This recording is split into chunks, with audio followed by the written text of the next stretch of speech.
Umunsi wa karindwi, imvano ya buri kintu. Byose bikomoka ku Mana yonyine.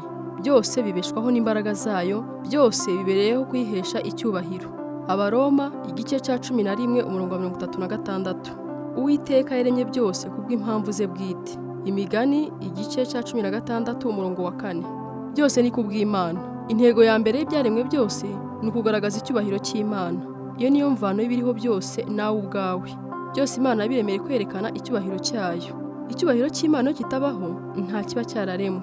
Icyubahiro cy'Imana ni iki? Ni ukugaragara kw'Imana ukwiri. Ni uguhishurwa kwa kamere yayo, ubuhangange bwo gukomera kwayo, umucyo w'ubwiza bwayo, kugaragara kw'imbaraga zayo n'umwuka ujyana no guhishurwa kwayo. Icyubahiro cy'Imana ni uguhishurwa k'ubugiraneza bwayo n'iyindi mico idahinduka igize kamere y'Imana. Icyubahiro cy'Imana kigaragara he? Ubura amaso urebe ibigukikije. Ibintu byose Imana yaremye byerekana icyubahiro cyayo mu buryo bumwe cyangwa ubundi. Tukibona ahantu hose, uhereye ku tuntu duto tudashobora kubonesha amaso kugeza ku nyenyeri zuzuye ikirere, witegereje ubwiza bw'izuba rirenga cyangwa inyenyeri, kugeza ku guhinda kw'inkuba no guhinduka kw'ibihe. Ibyaremwe byose byerekana ubwiza bw'umuremyi wabyo. Iyo turebye ibidukikije bitwereka ko Imana ifite imbaraga, ko yishimira ibintu bidasa, ko ikunda ubwiza, ko igira gahunda, ko ifite ubwenge kandi ikamenya guhanga. Bibiliya iravuga ngo ijuru rivuga icyubahiro cy'Imana. Uko ibihe bisimburana, Imana yagiye ihishurira abantu icyubahiro cyayo mu buryo butandukanye. Yabanje kubihishurira mu murima wa Edeni, ubundi yiyereka Mose, ubundi mu ihema ry'ibonaniro no mu rusengero, hanyuma muri Yesu, none uyu munsi ni mu itorero. Icyubahiro cy'Imana rimwe cyagaragaraga nk'umuriro ukongora, ubundi nk'igicu, nk'inkuba ihinda, nk'umwotsi ucumba, nk'umucyo mwinshi. Mu ijuru icyubahiro cy'Imana nicyo kihamurikira. Bibiliya iravuga ngo urwo rurembo ntirugomba kuvirwa n'izuba cyangwa ukwezi, kuko ubwiza bw'Imana ari bwo buruvira. Icyubahiro cy'Imana kigaragara neza muri Yesu Kristo. We umucyo w'isi, agaragaza neza kurabagirana kw'Imana. Kubera Yesu ntabwo tukiri mu butamenya ku byerekeye uko Imana iteye by'ukuri. Bibiliya iravuga ngo umwana niwe kurabagirana k'ubwiza bwayo. Yesu yaje mu isi kugira ngo dushobore kumenya neza icyubahiro cy'Imana. Ijambo yabaye umuntu abana natwe, tubona ubwiza bwe yuzuye ubuntu n'ukuri. Icyubahiro cya kamere y'Imana n'ibyo ifite byose kubera ubumana bwayo, ni kamere yayo. Ntacyo dushobora kongeraho nk'uko ntacyo dushobora gukora ngo urumuri rw'izuba rwiyongere. Ariko twategetswe gusobanukirwa icyubahiro cyayo, tukubaha icyubahiro cyayo, tukamamaza icyubahiro cyayo, tugahimbaza icyubahiro cyayo, tukagaragaza icyubahiro cyayo, tukabaho ngo ihabwe icyubahiro. Kubera iki? Kuko Imana ibikwiye. Tuyigomba icyubahiro cyose dushobora kuyiha. Ubwo Imana yaremye byose ikwiye kubyubahirwa.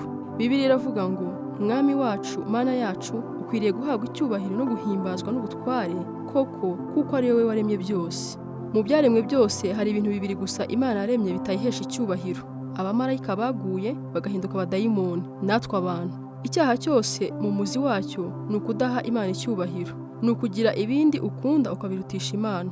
Kwanga guha Imana icyubahiro ni ubwigomeke buva mu kwiyemera, kandi icyo nicyo cyaha cyagushije Satani, kandi nacyo kituzanira kugwa. Mu buryo butandukanye twese twagiye tugerageza kubaho mu buryo buduhesha icyubahiro aho kugihesha Imana. Bibiliya iravuga ngo bose bakoze icyaha ntibashyikira ubwiza bw'Imana. Nta n'umwe muri twe wahangara kwemeza ko yahaye Imana icyubahiro cyose kiyikwiye. Icyo nicyo cyaha gikomeye, niryo kosa rikabije twakoze. Ariko mu rundi ruhande, kubaho ku buryo buhesha Imana icyubahiro nicyo kintu gihebuje dushobora gukoresha ubuzima bwacu. Imana iravuga ngo abo ni abantu banjye bitiriwe izina ryanjye, nabaremeye kumesha icyubahiro. Niyo mpamvu iyo ariyo yagombye kuba intego nkuru y'ubuzima bwacu. Nahesha nte Imana icyubahiro? Yesu yabwiye Imana Data ngo nakubahishije hano mu isi kuko narangije umurimo wampaye gukora. Yesu yahesheje Imana icyubahiro arangiza intego y'ubuzima bwe ku isi. Natwe nibwo buryo tuzahesha Imana icyubahiro. Ikintu icyo ari cyo cyose mu byaremwe iyo gishohoje icyo cyaremewe bihesha Imana icyubahiro. Inyoni zihesha Imana icyubahiro ziguruka, zikajwigira, zikarika ibyari, zigatera amagi, zigakora n'ibindi Imana yaremeye inyoni. N'urushishi ubwarwo rugaragaza icyubahiro cy'Imana iyo rukoze icyo Imana yaruremeye. Imana yaremye ubushishi ngo bube ubushishi, nawe irakurema ngo ube wowe. Mutagatifu Irene yaravuze ngo icyubahiro cy'Imana ni ukubona umuntu ugaragaza ko ariho koko. Hari uburyo bwinshi bwo guhesha Imana icyubahiro, ariko bwose bushobora kubumbirwa mu ncamake y'intego 5 Imana yari ifite ikurema. Ibice bisigaye by'iki gitabo birazivugaho mu buryo burambuye, ariko reka hano nzibahe mu ncamake. Duhesha Imana icyubahiro iyo tuyiramya. Kuramya Imana niwo murimo wa mbere tugomba Imana. Turanya Imana tuyinezererwa. Lewis yaravuze ngo ubwo Imana yadutegekaga kuyiramya yaduhaye ubutumire ngo tuyegere tuyinezererwe. Imana ishaka ko kuramya kwacu kuba guturutse mu rukundo, mu ishimwe no kuyinezererwa aho kuba gahato. John Piper yaravuze ngo Imana ihabwa icyubahiro muri twe iyo dusendereye umunezero ku bwayo. Kuramya birenze cyane guhimbaza Imana, kwiririmbira no kuyisenga. Kuramya nyakuri ni uburyo bwo kubaho tunezerewe Imana, tukayikunda kandi tukitanga ngo dusohoze imigambi yayo. Iyo utanze ubuzima bwawe ngo buheshe Imana icyubahiro, buri kintu cyose ukora gishobora guhinduka igikorwa cyo guhimbaza Imana. Bibiliya iravuga ngo mutange imibiri yanyu ibe igikoresho cyo gukora ibyo gukiranuka kugira ngo Imana ihabwe icyubahiro. Duhesha Imana icyubahiro dukunda bene data. Ubwo wavukaga ubwa kabiri winjiye mu muryango w'Imana.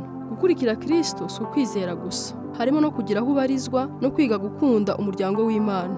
Yohana yaranditse ngo urukundo dukunda bene data rwerekana ko twavuye mu rupfu tukagera mu bugingo. Pawulo nawe yaranditse ngo mwemerane nk'uko Kristo yabemeye kugira ngo Imana ihimbazwe. Ni inshingano yawe kwiga gukunda nk'uko Imana ikunda, kuko Imana ni urukundo kandi gukunda birayubahisha. Yesu yaravuze ngo mukundane nk'uko nabakunze. Ibyo nibyo bose bazamenyeraho ko muri abigishwa banjye nimukundana. Duhesha Imana icyubahiro duhinduka tugasa na Kristo. Iyo tumaze kuvukira mu muryango w'Imana, yifuza ko dukura tukagera ku kigero gishyitsi. Ubwo rero twaba dusa dute? Ikigero cy'ubukuru mu mwuka ni ugusa na Kristo mu mitekerereze, amarangamutima n'imikorere.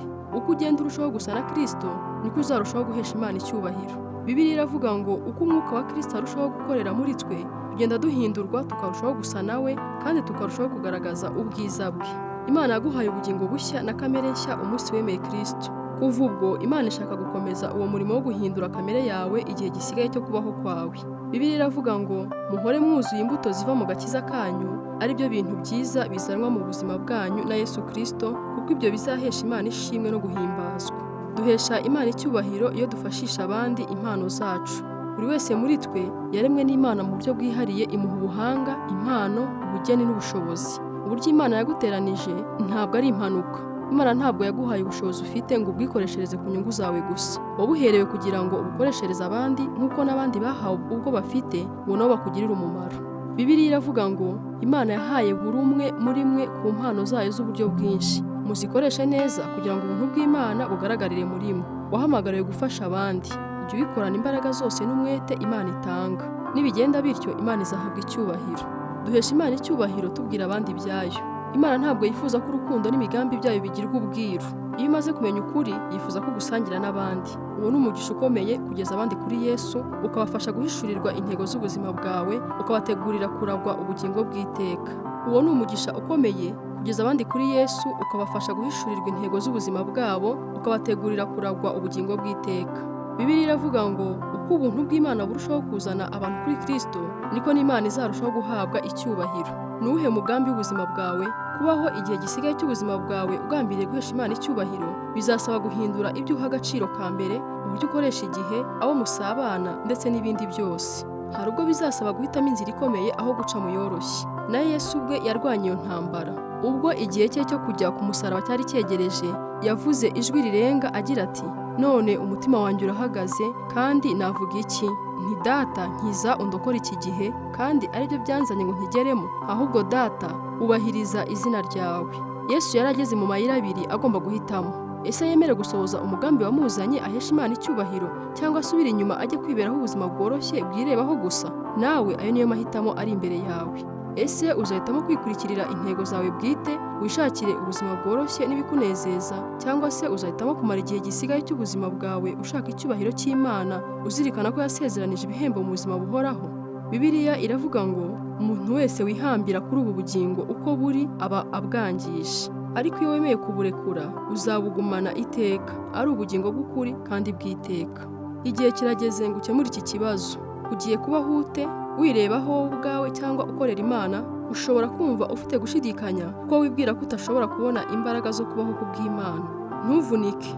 Imana izaguha ibyo uzakenera byose bizagufasha kubigeraho nuramuka uhisemo kubaho ku bwayo. Bibiliya iravuga ngo ibintu byose bitanga ubugingo bunezeza Imana twabihawe mu buryo bw'igitangaza bwo kumenya mu buryo bwihariye kandi bw'inkoramutima uwaduhamagariye kwegera Imana. Ubu wumva aya magambo, Imana irakurarikira kubaho uyihesha icyubahiro kubwo gusohoza imigambi yakuremeye. Nibwo buryo bwonyine bwo kubaho by'ukuri. Ubundi buryo busigaye ni ukubona iminsi ishira. Ubuzima nyakuri butangira wiyeguriye Yesu Kristo burundu. Niba utizera ko ibi wabikoze, nta kindi ukeneye uretse kumwakira no kumwizera. Bibiliya iduha isezerano ko abamwemeye bose bakizera izina rye yabahaye ubushobozi bwo kuba abana b'Imana. Ese wakwemera ukakira iyo mpano y'Imana?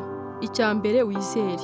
Wemere ko Imana igukunda kandi yakuremye ifite imigambi yayo ku buzima bwawe. Wemere ko utari impanuka. Wemere ko waremeye kuzabaho iteka. Wemere ko Imana yagutoranije kugira ngo ugirane ubusabane na Yesu Kristo wapfuye ku musaraba ku bwawe. Wemere ko ibyo waba warakoze byose mu buzima Imana yiteguye kukubabarira. Icya kabiri, wakire. Wakire Yesu mu bugingo bwawe nk'umwami n'umucunguzi wawe. Wakire imbabazi ze kubw'ibyaha byawe. Wakire umwuka we uzaguha imbaraga zo gusohoza imigambi y'ubuzima bwawe. Bibiliya iravuga ngo umuntu wese wemera kandi akizera uwo mwana aba abonye ibyangombwa byose, aribwo bugingo bwuzuye kandi buhoraho. Aho waba uri hose wumva aya magambo, ndagusaba ngo wubike umutwe wawe uvuge iri sengesho rizahindura ubugingo bwawe kugeza mu bugingo bw'iteka. Yesu, ndakwizeye kandi ndakwakiriye. Ngaho risenge. Niba urivuze ubikuye ku mutima, Imana iguha umugisha. Ikaze mu muryango w'abana b'Imana. Ubu noneho witeguye guhishurirwa no gutangira kugendera mu mugambi w'Imana ku buzima bwawe. Ndakwinginga ngo ubanze ushake umuntu ubwira icyemezo wafashe, kuko uzakenera inkunga y'abandi.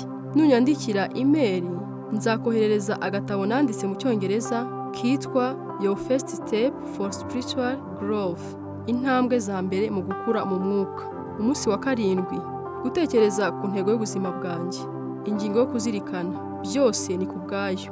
Umurongo wo gufata mu mutwe, byose bikomoka ku Mana, byose bibeshwaho n'imbaraga zayo, kandi byose bibereyeho kwihesha icyubahiro. Abaroma igice cya 11 umurongo wa 36.